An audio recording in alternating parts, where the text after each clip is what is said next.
सज्जनों, आज आपको श्रीमद्देवी भागवत प्रथम स्कंद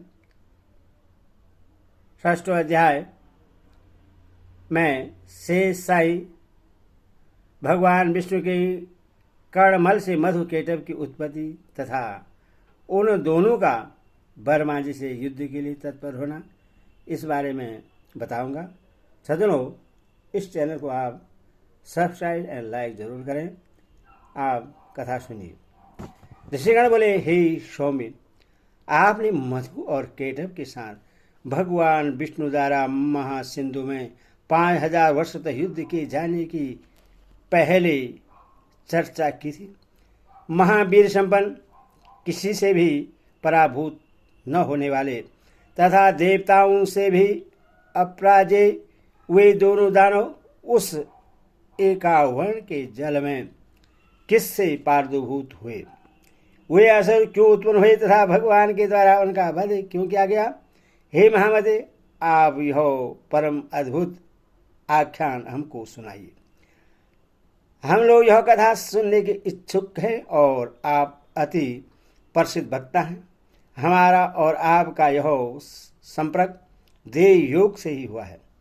मूर्ख के साथ स्थापित किया गया संपर्क विष से भी अधिक अनिष्टकर होता है और इसके विपरीत विद्वानों का संपर्क पीयूष रस के तुल्य माना गया है। पशु भी जीवन यापन करते हैं, वो भी आहार ग्रहण करते हैं, मल मूत्र आदि का विसर्जन करते हैं और विषयासक्त होकर इंद्रजन्य सुख की अनुभूति करते हैं, किंतु उनमें अच्छे बुरे का लेश मात्र ज्ञान नहीं होता तथा वे मोक्ष की प्राप्ति कराने वाले विवेक से भी रहित होते हैं। अतएव उत्तम बातों को सुनने में जो लोग श्रद्धा भाव नहीं रखते, उन्हें पशु तुल्य ही समझना चाहिए। मृग आदि बहुत से पशु स्वर्ण सुख का अनुभव करते हैं और कान विहीन सर्प भी ध्वनि सुनकर मुग्ध हो जाते हैं। पांचों ज्ञानेंद्रियों, स्वर्णेंद्रियों और दर्शनेंद्रियों दोनों ही शुभ होती हैं, क्योंकि सुनने से वस्तु का ज्ञान प्राप्त होता है और देखने से मनोरंजन होता है। हे महाभाग, विद्वानों ने निर्धारित करके कहा है कि सात्विक, राजस और तामस भेदानुसार स्वर्ण 3 प्रकार का होता है। वेद शास्त्रादि का स्वर्ण सात्विक, साहित्य का स्वर्ण राजस और युद्ध संबंधी बातों एवं दूसरों की निंदा का स्वर्ण तामस कहा गया है। प्रज्ञावान पंडितों के द्वारा सात्विक स्वर्ण के भी उत्तम, मध्यम और अधम ये 3 प्रकार बतलाए गए हैं। उत्तम स्वर्ण मोक्ष की प्राप्ति कराने वाला, मध्यम स्वर्ण स्वर्ग देने वाला तथा अधम स्वर्ण भोगों की उपलब्धि कराने वाला कहा गया है। विद्वानों ने अच्छी तरह सोच समझकर ऐसा निर्धारण किया है। साहित्य ही 3 प्रकार का होता है। जिस साहित्य में शौकिया नायिका का वर्णन हो वह उत्तम, जिस साहित्य में वेश्याओं का वर्णन हो वह मध्यम तथा जिस साहित्य में परस्त्री वर्णन हो वह अधम साहित्य कहा गया है। शास्त्रों में परम निष्णात विद्वानों ने तामस स्वर्ण के 3 भेद बतलाए हैं। किसी पापाचारी के सहारे से संबंधित युद्ध वर्णन का स्वर्ण उत्तम, कौरव पांडव की तरह द्वेष के कारण शत्रुता में युद्ध वर्णन का स्वर्ण मध्यम तथा आकरण विषाद एवं कलह से हुए युद्ध के वर्णन का स्वर्ण अधम कहा गया है। हे महामते, इनमें पुराणों के स्वर्ण की ही प्रधानता मानी गई है, क्योंकि इनके स्वर्ण से बुद्धि का विकास होता है, पुण्य प्राप्त होता है और समस्त पाप नष्ट हो जाते हैं। अतएव हे महामते, पूर्व काल में देवपायन महर्षि व्यास से सुनी हुई समस्त कामनाओं को सिद्ध करने वाली परम पवित्र पुराणिक कथा कहिए। सूर्य बोले, हे महाभाग, इस पृथ्वी लोक में आप लोग धन्य हैं और मैं भी धन्य हूँ, क्योंकि आप लोगों में कथा स्वर्ण के प्रति और मुझ में कथा वासना के प्रति विवेक जागृत हुआ है। पूर्व काल में प्रलयावस्था में जब तीनों लोग महाजल राशि में विलीन हो गए और देवादिदेव भगवान विष्णु से सैया पर सो गए।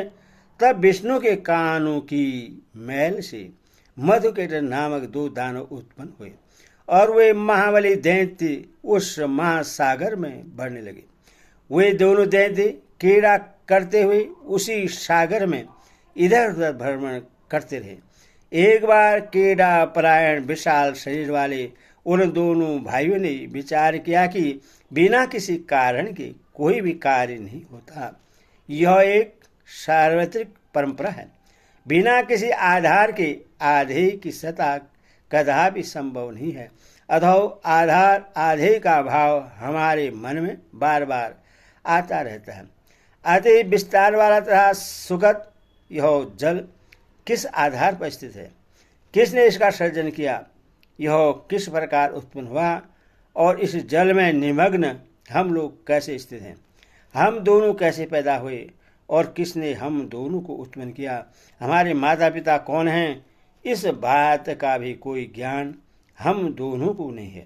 सूर्य बोले, इस प्रकार चिंतन करते हुए वे किसी निश्चय पर नहीं पहुंचे। तब केडव ने जल के भीतर अपने पास स्थित मधु से कहा।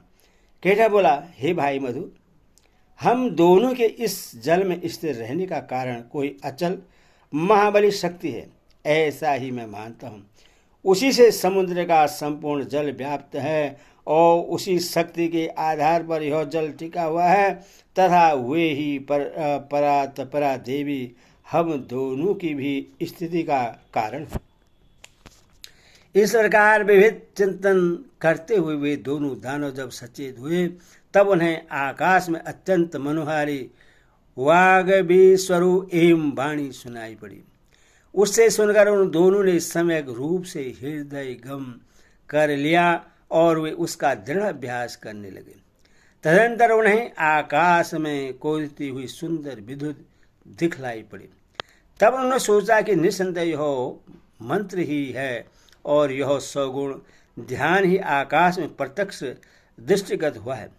तदंतर वे दोनों दैत्य आहार का परित्याग कर इंद्रियों को आत्मनियंत्रित करके उसी विद्युत ज्योति में मन केंद्रित किए हुए समाधिस्थ भाव से जब ध्यान करने में लीन हो गए। इस प्रकार उन दोनों ने 1000 वर्षों तक कठोर तपस्या की, जिससे वे पराशक्ति उन दोनों पर अतिशय प्रसन्न हो गई।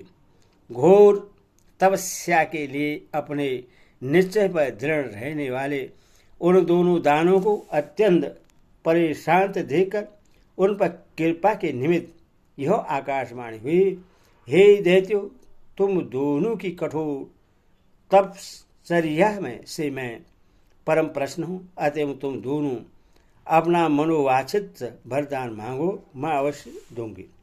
सूर्य बोले, तदंतर उस आकाशवाणी को सुनकर उन दानों ने कहा, हे देवी, हमारी मृत्यु हमारी इच्छानुसार हो। हे सुवर्ते, हमें आप यही वरदान दीजिए। वाणी ने कहा, हे दैत्यो, मेरी कृपा से अब तुम दोनों अपनी इच्छा से ही मृत्यु को प्राप्त होगे। दानव और देवता कोई भी तुम दोनों भाइयों को पराजित नहीं कर सकेंगे, इसमें संदेह नहीं है। सूर्य बोले, भगवती से ऐसा वरदान प्राप्त कर वे दोनों दैत्य मंदोमत होकर उस महासागर में जलचर जीवों के साथ क्रीड़ा तत्पर हो गए। हे विप्रो, कुछ समय व्यतीत होने पर उन दानवों ने संयोगवश जगत इष्टा ब्रह्मा जी को कमल के आसन पर बैठे हुए देखा। उन्हें देखकर युद्ध की लालसा से वे दोनों महाबली दैत्य प्रसन्न हो उठे और ब्रह्मा जी से बोले, हे सुवर्त, आप हम लोगों के साथ युद्ध कीजिए, अन्यथा यह पदासन छोड़कर आप अविलंब जहाँ जाना चाहें वहाँ चले जाइए। यदि आप दुर्लभ हैं तो इस शुभ आसन पर बैठने का आपका अधिकार कहाँ? कोई वीर ही इस आसन का उपभोग कर सकता है। आप कायर हैं अथवा अतिशीघ्र इस आसन को छोड़ दीजिए। उन दोनों दैत्यों की यह बात सुनकर प्रजापति ब्रह्मा चिंता में पड़ गए तब उन दोनों बलशाली वीरों को देखकर ब्रह्मा जी चिंता कुल हो उठे और मन ही मन सोचने लगे कि मुझ जैसे तपस्वी इनका क्या कर सकता है। बोलो भगवती माता की जय।